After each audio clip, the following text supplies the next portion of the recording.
आजचा पूर्ण दिवस दत्तगुरूंच्या सानिध्यात गेला. श्री गुरुदेव दत्त. सकाळी उठलं की देवधर्म केला. पाणी सुटलं तर पहिल्यांदा पाणी वगैरे भरून घेतलं. तर यजमानांचा फोन आला, लवकर या, आम्ही मंदिरात आलोय, आपल्याला अभिषेक करायचा आहे दत्तगुरूंना. आता शिंगणापुरातलं दत्त मंदिर कुठं असेल ना, तर बळी मंदिराच्या मागच्या साईडला हे काही वरती हे दत्त मंदिर आहे. मधु महाराजांच्या आखाड्याच्या वरती. आणि हे आपले मधु महाराज. कसा आहे विषय, हार्ड आहे का नाही. खाली जर बघताल बळी मंदिरासमोर सगळं मुंगी घाटे बरं का भावांनो. नंतर दत्तगुरूंना अभिषेक केला. मनुसुक्त जावरतं म्हणलं, पुरुष सुक्त म्हणलं, आरती वगैरे केली. नंतर डायरेक्ट घरी आलो. आणि आज काय आपलं दत्त जयंतीनिमित्त उपास धरला होता. आल्याला पहिल्यांदा मस्तपैकी कॉफी घेतली. कॉफी घेतली की खिचडी करायला घेतली.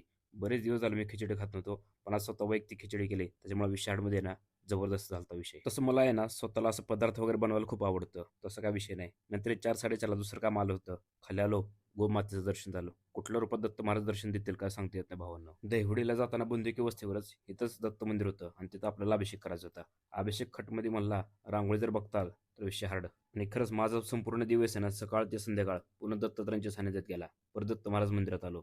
श्री गुरुदेव दत्त.